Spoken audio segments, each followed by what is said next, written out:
WUTKradio.com. This is Volunteer Radio.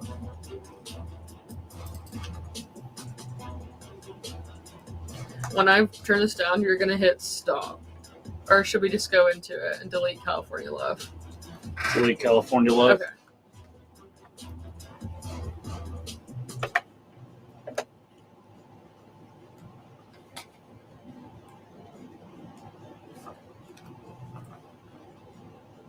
Welcome in to Rock Solid Sports. It is Wednesday night. I'm Chloe Levering here in the studio with Tucker Harlan.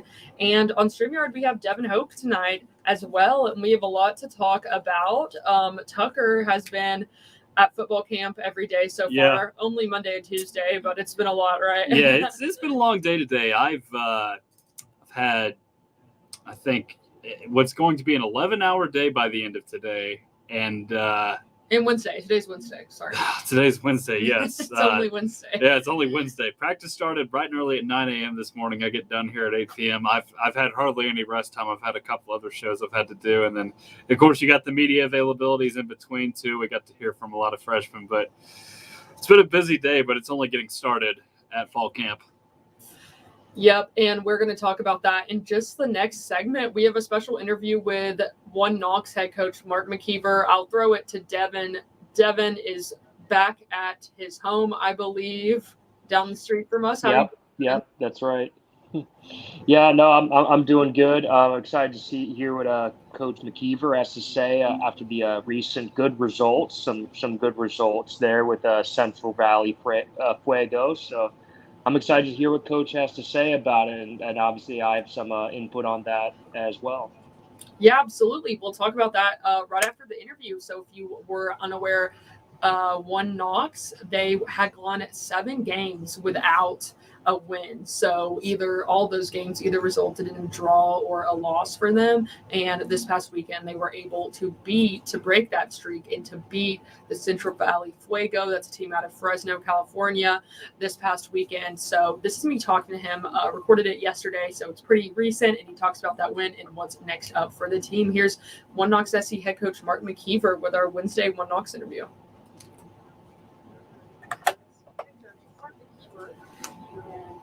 That sounds weird. I think we're fine. Okay. No, like the recording sounded kind of weird. This week as well. We start off with Sounded like it was a Central Valley. I wasn't talking with this one. I think going 7 games without coming out with a win. Now you guys have a 1-0 win this past Saturday in Fresno, which is Central Valley Fuego. How important was it for you all to get this win? Yeah, I think everything. Are you able to get in questions at the football press conferences? I got in some at the scrum. Not so much at the press conferences because there's 30 people in there. Yeah. It's a little tricky. Because I've been to the press conference. Hold on. Why are we coming through on the stream? Seriously? What's the deal?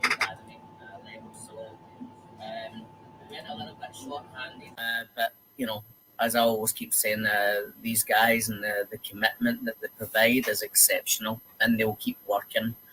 By hook or by crook, regardless of the situation, we can never doubt their commitment levels. Yeah, absolutely. And I know I mentioned last time about how this is a lot of traveling, 3 away games in a row. What does this in between time before heading to Omaha look like for you guys? What's kind of the schedule? What's the rundown here? Yeah, so obviously we're adding some guys back to the squad this week, and Sunday's a travel day, Monday's a day off, and then we try to build it up. Tuesday was obviously today. Was a little bit of a more relaxed session just to get the juices flowing again and get the lads touching the ball and get their bodies moving. And then tomorrow will be a really meaty session with a lot involved, a lot of ground covered, a lot of contact. And then we start to take the foot off the gas Thursday, traveling Friday, play Saturday. Right. Yeah, that's just crazy. That's a lot of traveling. I don't know how well I would be able to adjust to something like that. But next time you guys this next weekend are playing Omaha, a team you've experienced, you've played them I think was it twice before? Yeah. And the last time came out with a 2-1 loss. What are you guys looking for in this matchup against Omaha? I mean, like you said, you guys have your goals every game that you're trying to go for, but just what's what are you hoping to come out of this game with? Yeah, obviously the objective is always 3 points and a clean sheet. Right. And we got our first. We've got both this weekend, and it's the first time that we've had a clean sheet in a while. So we were really happy with that. Hopefully, we can keep the clean sheet moving in to this weekend. And if we do that, then we give ourselves a really good chance to come away with the 3 points. But it starts obviously when we go on the road. It's a little bit more of a defensive structure. So we're definitely got a clean sheet in mind, and hopefully, if we do that well, we can elaborate higher up the field and give ourselves some opportunities. Of course. And of course, after that one, you guys play Forward Madison away, and then you will be back home on Friday, August 18th for Lexington SC. I mean, I know we still have quite a few days away until that, but are you looking forward at all about being back home for that home match and hopefully, having a few more wins under your belt before then as well? No, I don't think we can look too far ahead. I think it's, for us right now, the only thing that we've got on our radar is tomorrow's training session. Obviously we have the week plan, but it's one day at a time right now, and trying to make sure as we get to the game time that we've exhausted all opportunities to prepare as well as we can. So tomorrow and then Thursday, we're going to use our resources to prepare. And then hopefully that gives us a product when we get to Saturday. Right. Well, I'll let you go. You got a very busy schedule, of course, as always. And thanks for talking to us. Best of luck on Saturday. We appreciate it. Thanks very much for the support as well.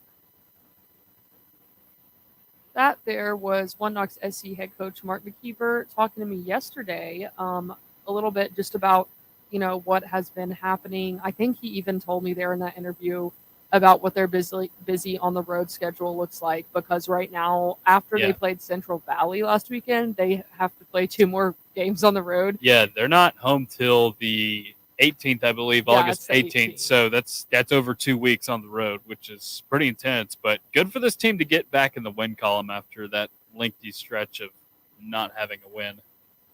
Not to be put them down. I mean, I'm glad that they got a win also, but Central Valley Fuego, I mean, they're currently tied for last place in the league. I believe they're tied with Chattanooga for last place. So it's like I'm happy that they got the win, because going through that rough stretch, and obviously to go on the road to get the win, also impressive. But again, right now, One Knox, what last I checked, they are currently in 8th place out of 12, which again, for a brand new team is not that bad. I mean, if you're in the top 6, then you end up in some kind of playoff bracket. So it's important to get into the top 6, and they're at 8th place, and they're really not that far away from that. So just a few more wins, they could bounce right back into the top 6. So maybe hopefully this will create some kind of win streak. But again, I'd like to see them knock off one of the more top teams first, like Northern Colorado or perhaps North Carolina as well. Yeah, me as well. And they played North Carolina twice, I believe, so far. They still have them left on their schedule, I believe, if I'm not mistaken. I'm going to have to look at that really quick over the break. But North Carolina is a team that they look pretty good against, despite, losing those games, because North Carolina is top of the league right now. But it's I don't know, it's kind of strange because they've done just so well against almost all the teams they played, except for these last couple of games where they've had a weird streak. So hopefully that got them out of that, despite being on the road. They're going to Omaha next weekend, which will definitely be a long, however they're getting there. I'm assuming flying, because so that's definitely Omaha. That's in Nebraska. It's a long way away. There's nothing. It's not. I imagine it not to be a great trip, but I wish them the best of luck down there. And after that, it's going to be Madison. So, and then after that, we'll be back home. So Yeah, those if they can string together a couple of wins there, I mean, those would be absolutely massive. They get the win streak going when they come home, because Omaha, last I checked with them, they're kind of right around. I think they're slightly above where One Knox is right now in the 12-team standings. So you beat a team like that, and I believe they've already played Omaha as well earlier in the season. I think that was a draw, if I'm not mistaken. So it'd be good to beat that team, and then Madison. If I'm remembering correctly, Madison's had a pretty good season up to this point. I think they're in the top 6. So they get a 3-game win streak going. All of a sudden, they could be in the top 6 again, which would be pretty incredible. Absolutely. I think that's really important. They've shown that obviously playing on the road doesn't have too much of a difference for them. Obviously, they always talk about how much they love the fans, but I think it's definitely very possible that they could come out with, get a little win streak going here, going into, playing Lexington and other big teams to finish out the season. So that's going to do it for our One Knox segment. We'll be back next week. I expect to have Coach with the interview next week on Wednesday. And we're going to take a short break here. We'll be right back to talk some college things. Of course, Tucker's going to tell us about what he has learned so far at these camp media days and other things as well. So stay tuned to Rock Solid Sports. You're listening to Volunteer Radio, 90.3 The Rock, rocking ears for 41 years. 90.3 The Rock thanks the UT Athletic Department for their support. The 2023 football Vols will play home games at Neyland Stadium against SEC rivals South Carolina, Georgia, Texas A&M, and others. Allballs.com for info, with a link at WUTKradio.com. UT student ticket info is at bigorangetics.utk.edu. 90.3 The Rock says, Go Vols! Volunteer Radio thanks Modern Sports Bar, Fieldhouse Social, 2525 University Commons Way for their support. American Craft Food, beer and cocktails, a 21-foot digital big screen TV, and plenty more TVs throughout the restaurant and a back patio. Open at 11 a.m. except Tuesdays at 4 p.m. FieldhouseSocial.com or their Facebook page. Fieldhouse Social proudly sponsors WUTK's Rock Solid Sports Monday Summer Show at 7 p.m. The Rock thanks the One Knox Sporting Club soccer team for their support. One Knox plays all of their home matches at Regal Soccer Stadium on campus, and the season runs into October, with matches against Memphis, Chattanooga, Lexington, and more USL League One opponents. Tickets, including UT student tickets and game day info, is at oneknoxsc.com. And WUTK is proud to be a media partner with One Knox. Rock Solid Sports will be keeping up with One Knox Soccer all season long. One Knox SC. We are one. Knoxville, be sure to tune in Wednesday nights from 8 until 10 p.m. for The Alternative, sponsored by Bliss and Corey Mason Shoes on Gate Street and in Westtown Mall.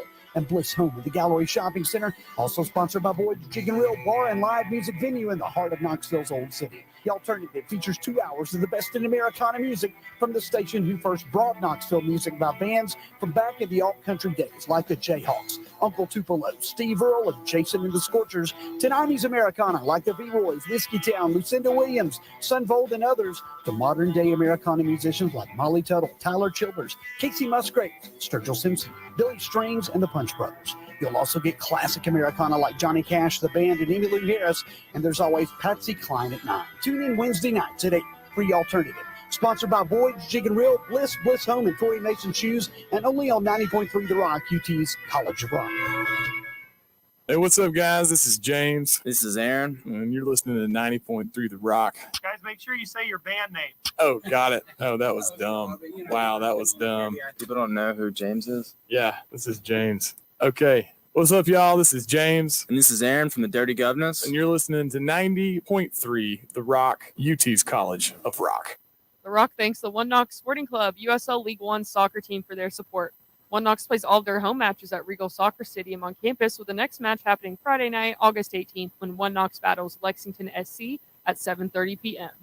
Tickets, including UT student tickets and game day info, is at oneknoxsc.com, and WUTK is proud to be a media partner with One Knox. Rock Solid Sports will be keeping up with One Knox Soccer all season long. Go One Knox! The Rock thanks the Knoxville Ice Bears Southern Professional Hockey League team for their support. Their 2023-24 home ice season from October through April includes games with Fayetteville, Huntsville, Roanoke, and more at the Civic Coliseum downtown. Single game and season tickets at KnoxvilleIceBears.com. Rock Solid Sports features Ice Bears Wednesdays with news and updates. Volunteer Radio says, go Ice Bears!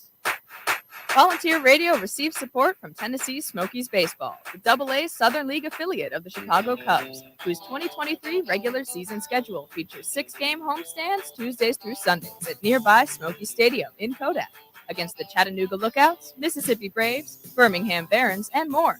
WUTK's Rock Solid Sports covers Smokies Baseball all season long. SmokiesBaseball.com. Link up at WUTKRadio.com.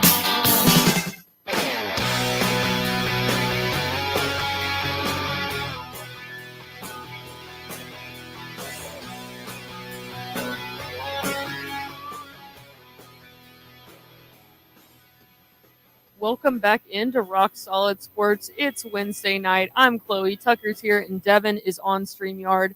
And we are back for our, I guess, kind of like a college sports segment. Really, what we're going to be talking about here is the, not media days, I guess, but the football camp media days. Yeah. Tennessee Media Day, and then fall camp got underway today as well.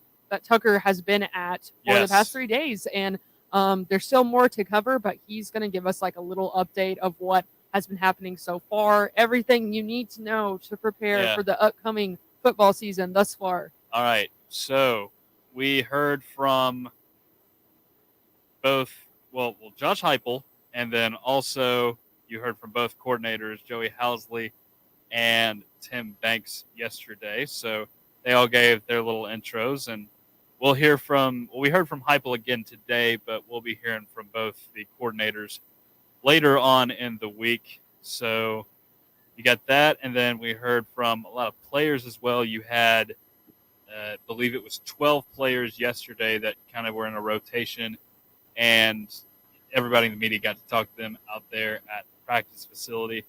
So there's been, there's a lot of questions that will still be answered. I think Josh Heupel has come out and said that there is great competition all across the board. It doesn't matter what position we're talking about. And, to me, the one I'm most curious about is the interior defensive line. And I got to talk to Amari Thomas specifically about that. He told me that a couple names you could keep an eye on are potentially Dominic Bailey and Tyree West. So you have those names, and you get into today. This was their first practice today, and usually how these practice times when the media can be in there, you're only usually allowed in there for periods 0 through 2, which means you are basically in there for the 30 minutes that they are warming up, and you get to see the position groups like warm up together. You don't usually get to see much. Well, today was a little different. We got to see the first 8 periods, so that involved a little bit more of the one-on-one stuff from receivers and defensive backs, and we got to see some 11-on-11 as well, with all the first teamers, second teamers, and third teamers today as well. So we won't get that kind of access the rest of the week, but it was cool to see all of that today. And then additionally, everybody that we're going to be hearing from on the podium is going to be a newcomer this week. So they started us off with 6 freshmen today. And, of course, newcomers can also include transfers as well. Mm-hmm. So I'll be interested to hear from some of these transfers. We already did get to hear from Keenan Pilley a little bit yesterday. He was talking about how his experience when he came here in 2019, when he was a member of BYU to play Tennessee, motivated him a little bit to come here despite, not being in the best of times in Tennessee football history. And he said, he's like, the people at the hotel were nice, but now that I'm actually here in Knoxville, I'm, really getting to see what it's all about. A lot has changed. Yeah. Mm-hmm. So. Yeah, absolutely. No, that's really exciting. And I really think, honestly, what I love about Tennessee heading into this season, the expectations are completely different. Last season we were heading in and Tennessee was coming off of a 7-6 season, which was fantastic. And then a controversial Music City Bowl, right? And then last season happens. they blew my expectations like out of the water. They were so amazing. And then even to win the Orange Bowl, fantastic.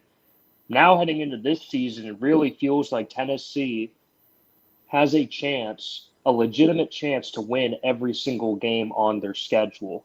Like, yes, there's those two that are going to be really difficult. We all know what those two games are, but they really have a chance to win every single game.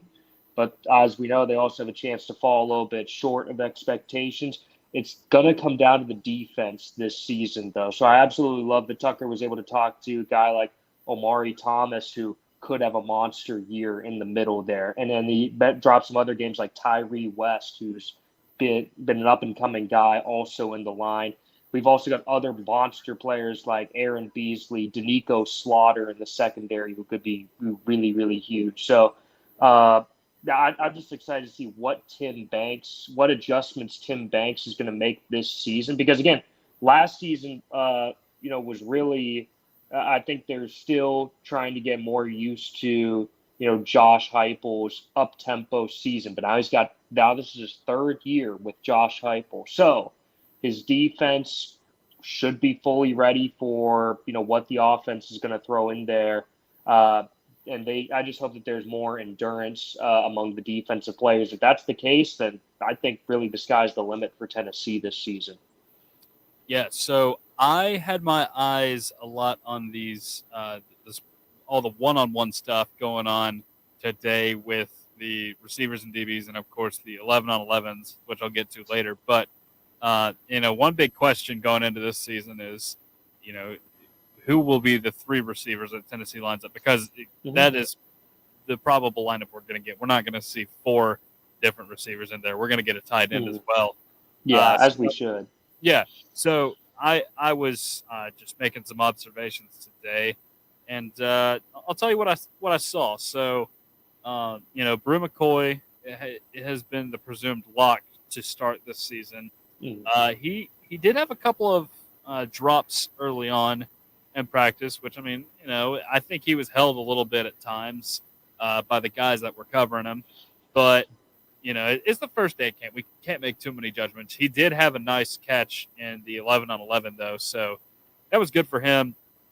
And then Squirrel White had a catch where he kind of had to bend himself a little bit, and he fell over, which is something I think we saw a good bit last season, right? Because Squirrel White is a guy that is a deep threat, and Joe Milton would hit him a lot of times. But the thing is, with a guy like Squirrel, he's got to do a little bit more to try and catch the ball, so he'll end up going down instead of actually getting into the end zone. And we saw something, kind of like that today. And I thought Ramel Keaton had a couple of pretty nice catches in the early going as well. So that's what I saw from the receivers today. And toward the end of practice, I did notice this. Jacob Warren, of course, the 6-year tight end, and they were taking they were doing blocking drills. Like, they'd split into like 3 or 4 groups. They're doing blocking drills, and Jacob Warren is, he's still able to take some coaching in year 6, which I think says a lot about a guy like that. Even if Eckler's got to tell him how to do something the right way, he'll work on it, and that I think says a lot about a guy. So you had that, and the other thing I did see in practice that I was really intrigued by.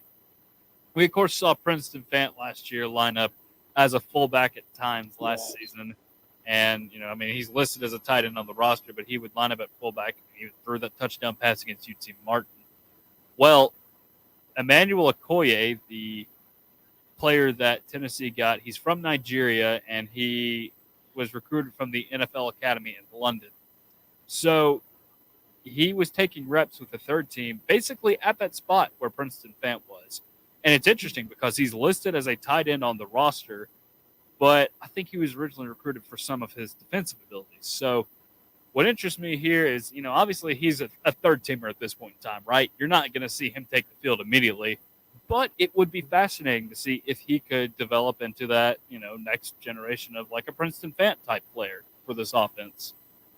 Yeah. Well, oh, sorry, Chloe, go ahead. I was just saying, obviously very needed. Anything to fill those gaps of, people that we have not lost, anything to fill those gaps for sure, and that's someone who definitely needs replacing. I also have a question for you, but Devin, go ahead, Devin.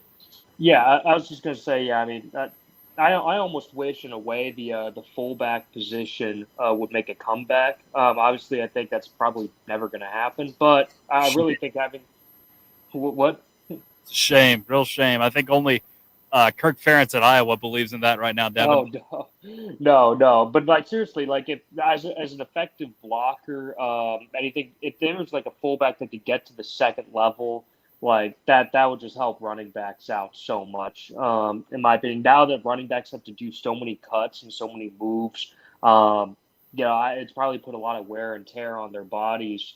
As we've seen in the past, back when fullbacks used to be taking all the huge hits from linebackers and linemen, legendary running backs in the past, they didn't get injured as often as running backs today. And we know that the game was just as brutal in the past, if not more brutal in the past than it is today.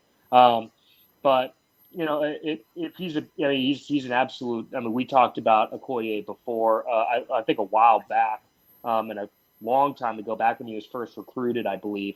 And he's just an absolute physical specimen. I'm sure wherever he lines up, he's going to be really successful. If he's got the right work ethic, right attitude towards it, I think he's going to be really, really strong and really successful.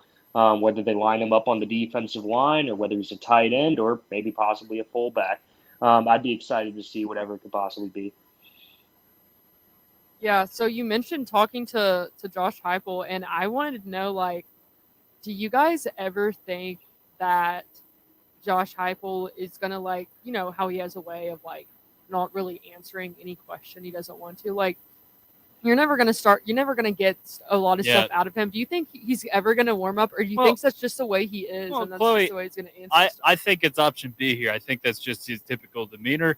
And let's be honest, if you are a coach that is saying things and pressers that are turning heads and suddenly you can't back that up on the field, then it becomes an issue. But the thing is, like, if I'm a Tennessee fan, I prefer a coach that is a little bit more humble, maybe not going to talk so much about it, let the results speak for themselves on the field, don't have to do a whole lot to prove yourselves and pressers, prove your worth. And I just think that the steadiness that I am feeling from him and these pressers, and then, of course, seeing the results on the field week after week, I think that's something you want. You want more of this boring guy in your press conferences that does good stuff on the field than some animated guy in your press conferences that ends up, just kind of slamming out. So that's how I feel about it.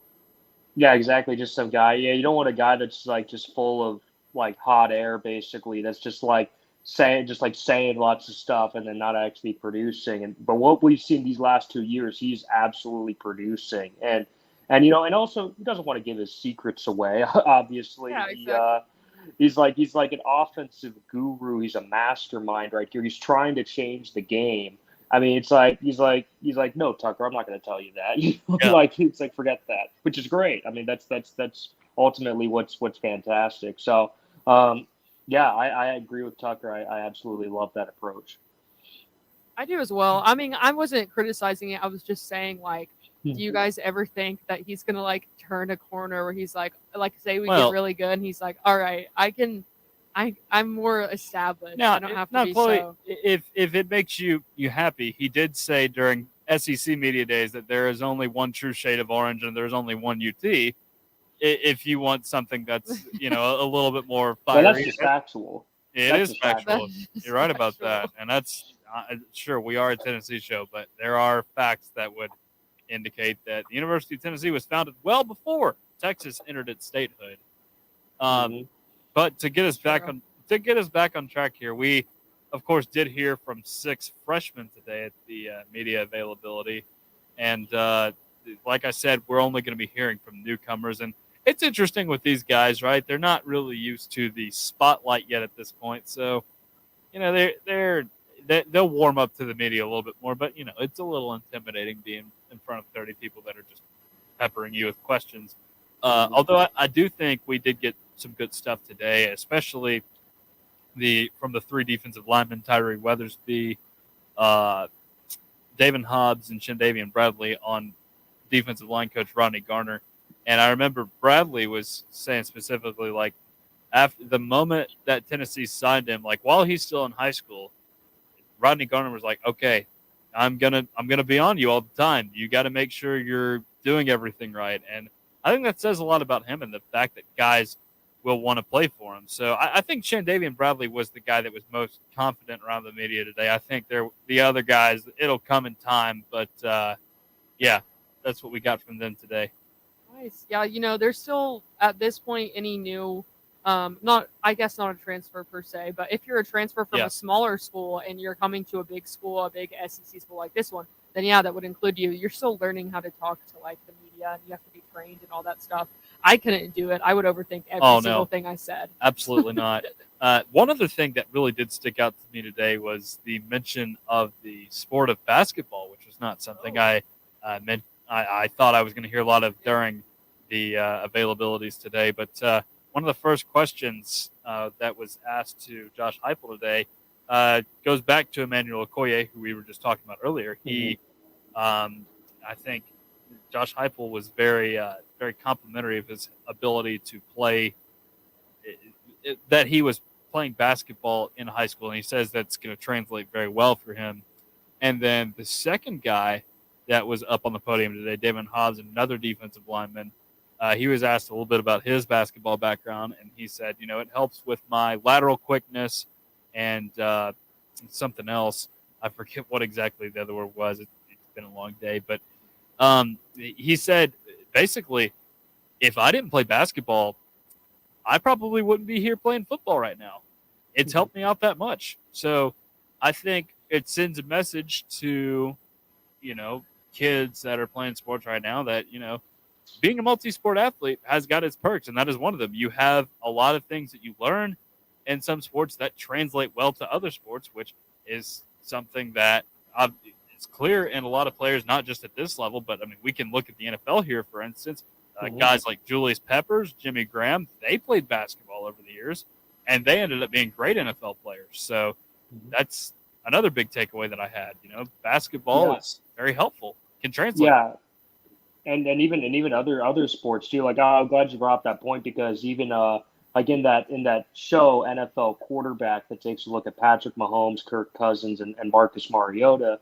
Patrick Mahomes, he talked about his baseball playing career at one point in the show, and how he thought for sure he was going to be a Major League Baseball player, and he wasn't really even caring that much about football. At one point, he wanted to play baseball instead of football, and you can even see in the way he throws the ball sometimes. That's why he's got some of those weird passes that have, become iconic towards him and have worked really well for him, because he was a baseball pitcher before. So it's interesting how all these different sports can actually all relate to each other in different ways and help different guys. So, I think it's great, honestly, for like any kids that are playing sports right now to just try out a bunch of different sports, because you never know, when something could come in useful for something else down the line.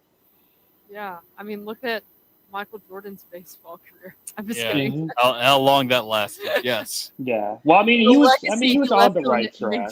Yes, left a legacy for the Birmingham Barons.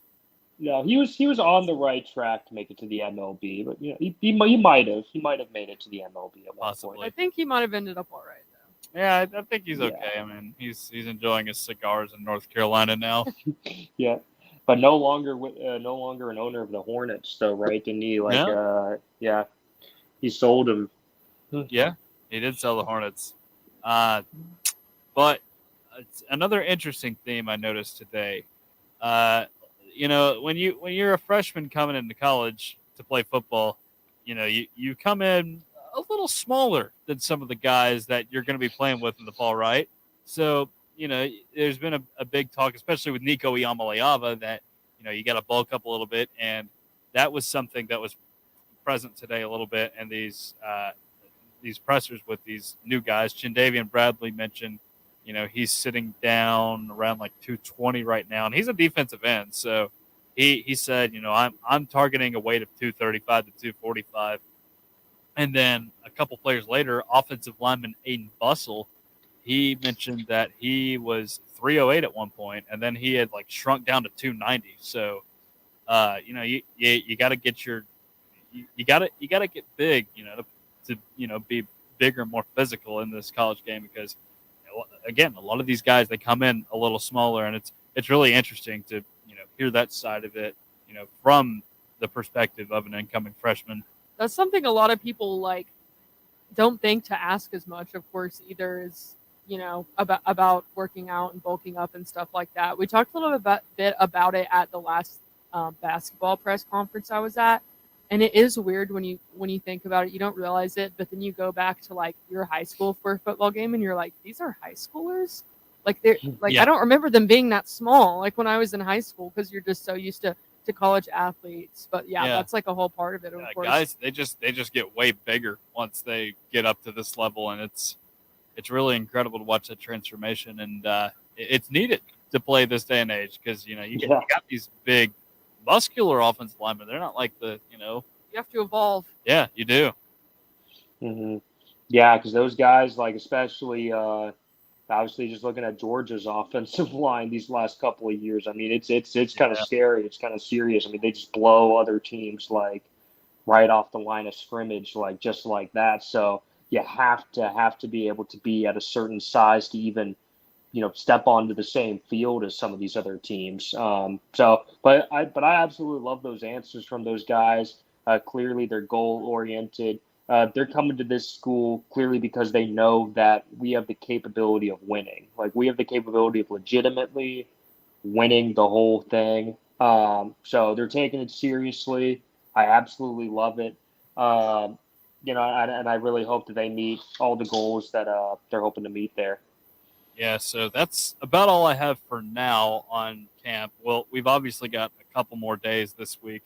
I believe we will hear from tight ends coach Alec Ablin tomorrow, and I think it's Brian John Murray, the linebackers coach, on Friday. Plus, you'll have select players, some newcomers in there. Potentially somebody like an Ethan Davis, maybe a Keenan Pili again, which I think would be very fascinating to hear from. But yeah, that's what we got going right now at fall camp. Yeah, Awesome. the tight ends coach would be interesting to hear from because, again, he's like new to that position. So that I think his insight would be fascinating because he's kind of like maybe he's almost like a freshman kind of player for this role. Who, the Ethan Davis? The tight ends coach. Well, yeah, Ablin. What's interesting? Role, he's a center by trade. He played center at Mizzou not too long ago. So yeah, he's taking on a different role here at Tennessee. But yeah, the tight end battle is a very interesting one because you've got, of course, the 6-year man and Jacob Warren. You also got McCollin Castles, who transferred in from a smaller school in California, who's supposed to provide an impact to this offense. Plus, you bring in a very highly touted tight end in Ethan Davis, and I know Davis has had a bit of an issue with that shoulder problem he had in the orange and white game, but they're expecting him to be back and ready to go. So could be a fun year with the tight ends. Literally battles for so many positions right now, but that's definitely going to be exciting to watch. At least I'd rather it, be that way than, like a quarterback battle because it makes me so nervous and it's terrible. And it never works out well. But yeah, we'll move on now. Thanks, Tucker, for sharing all that stuff with us. I'll have plenty more throughout. I probably won't be on the show Friday, but I will tell you what I know before the show.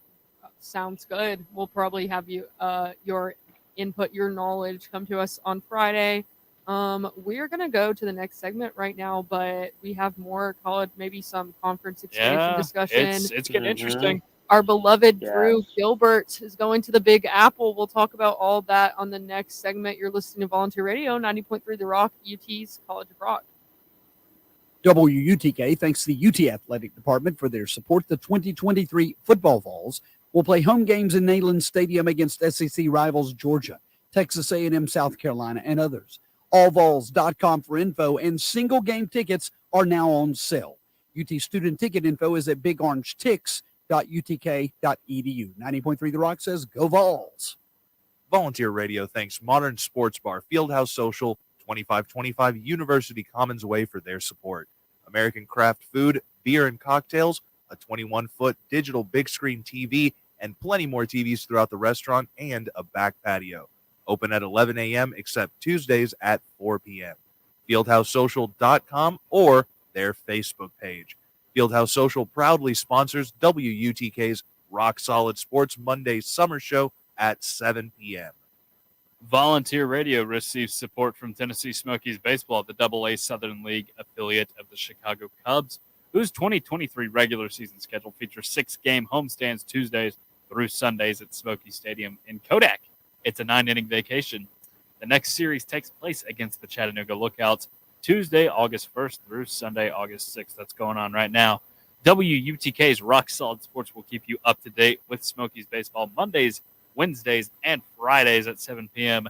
The SmokiesBaseball.com, and a link is at WUTKRadio.com. The Rock thanks Knoxville Ice Bears Southern Professional Hockey League team for their support. Their 2023-24 home ice season from October through April includes games with Fayetteville, Huntsville, Roanoke, and more at the Civic Coliseum downtown. Single game and season tickets at KnoxvilleIceBears.com. Rock Solid Sports features Ice Bears Wednesdays with news and updates. Volunteer Radio says, go Ice Bears! Hi, this is Jim Gaffigan. You're listening to 90.3 UT's College of Rock. The Rock thanks the One Knox Sporting Club soccer team for their support. One Knox plays all of their home matches at Regal Soccer Stadium on campus, and the season runs into October with matches against Memphis, Chattanooga, Lexington, and more USL League One opponents. Tickets, including UT student tickets and game day info, is at oneknoxsc.com. And WUTK is proud to be a media partner with One Knox. Rock Solid Sports will be keeping up with One Knox Soccer all season long. One Knox SC. We are one. Volunteer Radio receives support from Tennessee Smokies Baseball, the AA Southern League affiliate of the Chicago Cubs, whose 2023 regular season schedule features 6-game homestands Tuesdays through Sundays at nearby Smoky Stadium in Kodak against the Chattanooga Lookouts, Mississippi Braves, Birmingham Barons, and more. WUTK's Rock Solid Sports covers Smokies baseball all season long. SmokiesBaseball.com. Link up at WUTKRadio.com. Knoxville, be sure to tune in Wednesday nights from 8 until 10 p.m. for The Alternative, sponsored by Bliss and Corey Mason Shoes on Gate Street and in West Town Mall.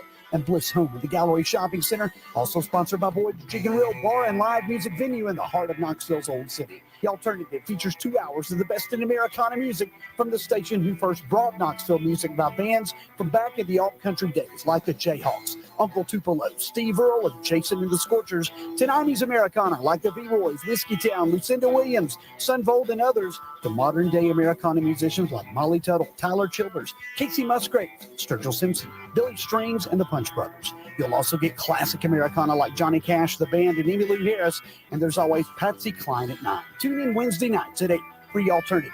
Sponsored by Boyd's Jig and Reel, Bliss Home, and Corey Mason Shoes, and only on 90.3 The Rock, UT's College of Rock.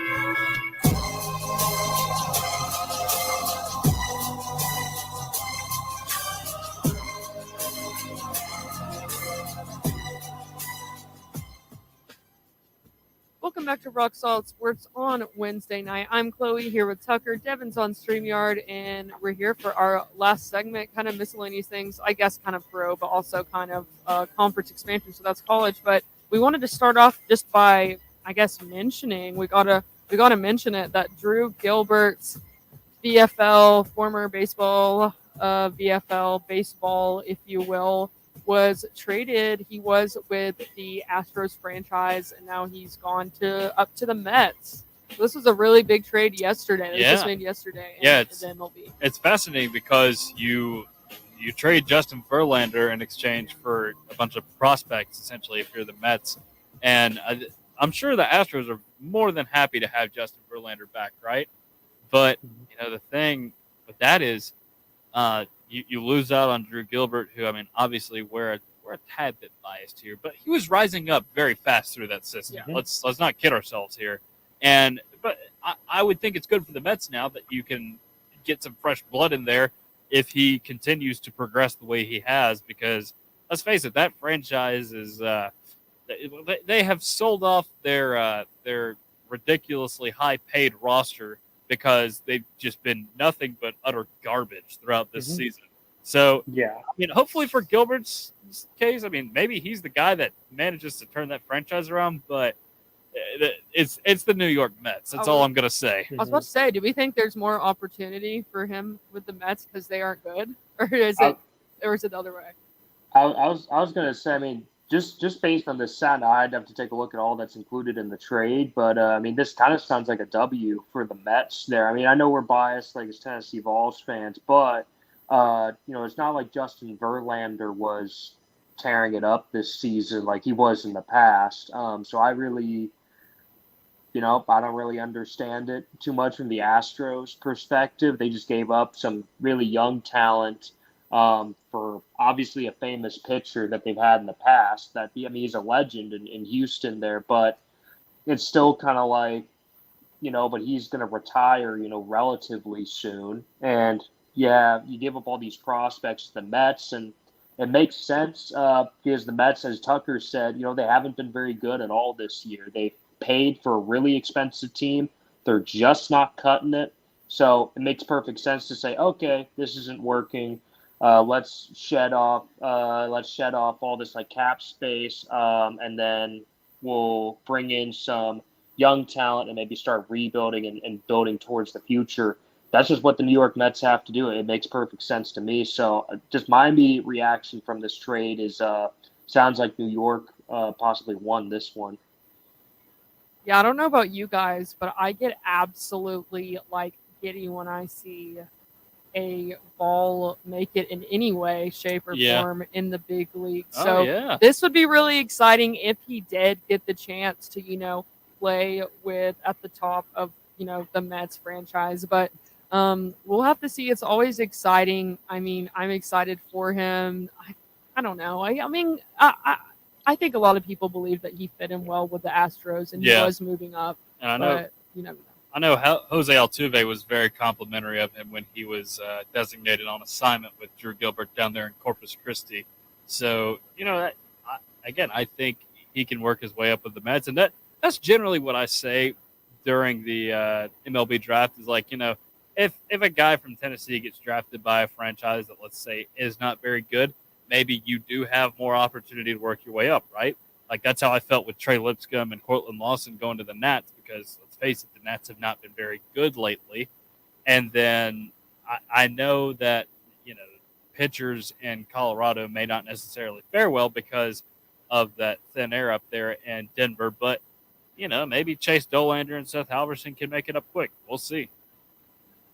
Yeah, I hope so as well. So that's just news coming out just from yesterday in the MLB, and I guess, of course, related to Tennessee, the Tennessee Vols as well.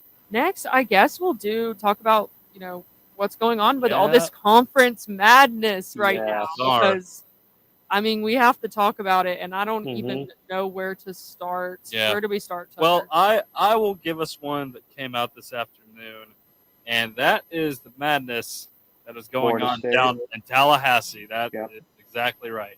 So, the ACC, we mentioned it on Monday. I mean, there hasn't really been any indication up until then that they would be crumbling. This one is the weirdest to me. Yeah. The ACC, it's the ACC, so they've had some meetings, and their president, Richard McCullough, said, I think FSU at some point will consider leaving the ACC unless there is a radical change in ACC revenue distribution.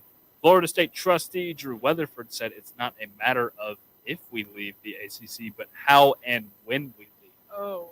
So it's escalated. I mean, that escalated quickly. we didn't think there was anything to it a couple days ago, but now that we're actually seeing this stuff with Florida State, it's like, okay, we might actually have some serious movement going on in the ACC on our hands. Yeah, why? After all the things that have gone on, because again, when it was announced that when it was Oklahoma and Texas were going to join the SEC, that was just a rumor. It was just a conspiracy theory, and then it turned out to be true. And then USC and UCLA, it was just a rumor for about a week or 2 weeks. I'm like, no, that's ridiculous. That's never going to happen. Boom, it happens like a couple weeks later.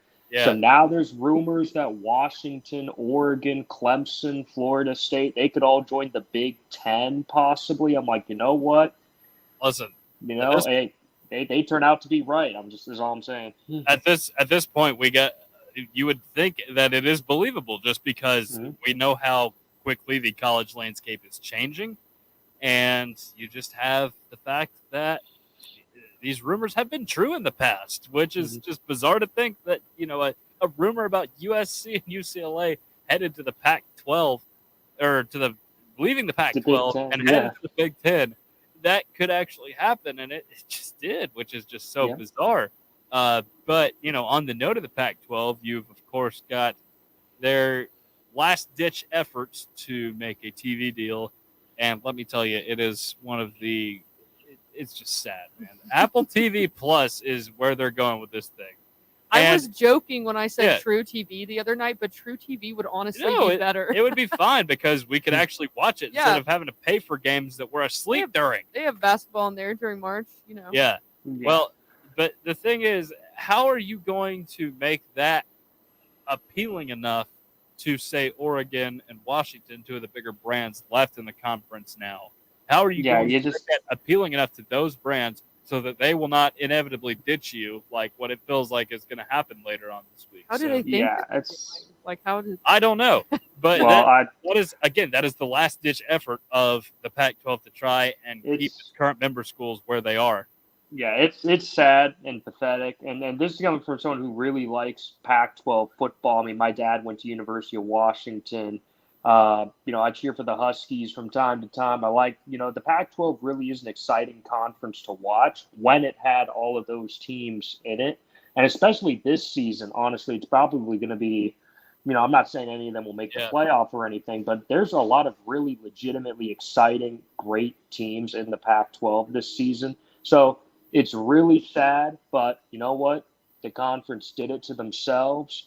Why did it take this long to get this deal together? They promised they would have a media rights deal. Oh God, I want to say like a couple months ago. Yeah. And that's why San Diego State. So San Diego State, they're in kind of a weird spot now because they are supposed to be in the Mountain West Conference, but then they thought about leaving the Mountain West to join the Pac-12, but the Pac-12 didn't have the media rights deal ready yet. So then San Diego State didn't want to join the Pac-12, and then they tried to join the Big 12 maybe, and the Big 12 said no. So it was just a huge disaster there. But it's like, why was the Pac-12? Why are they so far behind? What are they doing here? Yeah, well, I mean, they are literally behind us in the time zones. So I mean, they're naturally going to lag a bit. But Devin, I think you did make a good point that I brushed off the Pac-12 for a while because you just haven't seen good football out there lately for the most part. And then, basketball. It's pretty exciting. It's pretty exciting. That's where I'm going, right? So you got like two or three like decent basketball schools, but now you're looking at a Pac-12 that had some good competition. Yes, they didn't make the playoffs last season, but you had several 10-win teams last year, right? You have both Oregon teams do well. You had Washington do well. Of course, Utah and then the Southern California schools doing well too. So you had some good battles that brewed between those schools, and it's going to be sad to see it go. And I just feel like that is a part of the college football landscape that is important that we are about to lose. Yeah, but I do feel like this is just foretelling the future. I mean, here's my personal. This is like my personal theory about the future. College football continues to look more and more like the NFL all the time. It just looks more and more like a development league for the NFL. I think at some point soon, the NCAA as a whole is just not going to exist as a governing body. It's going to be replaced by the SEC and the Big Ten, which will work as the AFC and the NFC of college football. It'll be a certain amount of, there'll be a lot of teams in each one. They'll probably restructure divisions and stuff. So there'll probably be one division that looks kind of more like traditional SEC and one division that kind of looks more like something else. And then it will just be an expanded playoff format, kind of like the NFL has at some point soon as well. And it'll probably just function something like that. And any team that doesn't end up in those two will probably just drop down to a lower division. Yeah, but my question is the Big 12 is still holding out right now, and it's actually managed to expand decently enough on its own. So what happens? I'm just saying. I'm just saying far future here. I'm just saying, like, I think ultimately the Big 12 is trying. I just don't think it's going to survive, like, in, 10 years from now, let's just say. I get what you're saying because you have, of course, lost Texas and Oklahoma by now. I mean, you bring in Colorado, but the other schools you brought in, Houston, Cincinnati, BYU, UCF, those are all schools that we are accustomed to seeing in the Group of Five level, right? We're not accustomed to seeing them, at Power Five. Yeah. Will they adjust to Power Five is, I think, a good question going And forward. And I just don't know if it will. And it's not like Colorado's done a whole lot of winning. Let's just be straight up honest there. They're just riding the wave of Deion Sanders existing, but who even knows? They're probably going to be terrible this year. Well, we were talking about this a little bit on the Monday show, but of course, Oregon's coach Dan Lanning basically said they have not won anything to be relevant in the Pac-12. And the sad part is he's absolutely correct. They have done nothing across all sports to make themselves relevant in the Pac-12 footprint. Yeah, they had, like, I remember the year Washington went to the college football playoff, they beat Colorado at the Pac-12 championship. Yeah. But other than that, like, Colorado's had like only 3 winning seasons in the last decade plus, I think, of playing football. And last year they went 1-11. So, hey, if Deion gives them at least 3 wins this year, hey, that'd be 3 times better than it was last season. So, I mean, they've just been a really rough program ever since the 2000s, basically. Yeah, like I think they had that one. I guess it was a 10-win season under Mike McIntyre, but that was the last good year that they had. I mean, Mel Tucker was there a year, and then he was out, and then what's the dude's name? Carl Durrell. He had the weird COVID flu. The COVID year, yeah. And then which the doesn't last really season count. just complete garbage. So, yeah, you got to find your way to get back on track if you're Colorado. It's never national championship level football that they're playing out there in Boulder, but I feel like there are some historic ties to the Big 12 that I think definitely people consider. They have that buffalo mascot. Yeah, they That's do. cool. They run out with the buffalo. It is cool. I saw a video. It is cool. It is cool, but they're going back to the Big 12 and on all of their traditional Big 12 rivalries, with the exception of Iowa State, maybe. But other than that, like Oklahoma, Texas, Nebraska, Missouri, they're all gone. So it's kind of like, okay, you're back, but everybody else left. So I don't know. I just think the Big 12, I mean, they're just prolonging the inevitable. And the ACC, the same thing. I think they're prolonging the inevitable. We'll be stuck with 2 conferences at some point. It's only a matter of time. Yeah, absolutely. And there's just going to be so much of this, I feel, happening in the next few weeks leading up to football season, even throughout football season. So we'll keep you updated. Stay tuned to Rock Solid Sports every Monday, Wednesday, Friday from 7 to 8 p.m. And here shortly, we'll be getting back into our regular show rotation, regular sponsors for the year. Should be exciting when all of our people come back to Knoxville. But for now, the alternative is up next. Stay tuned. You're listening to Volunteer Radio, 90.3 The Rock, UT's College of Rock.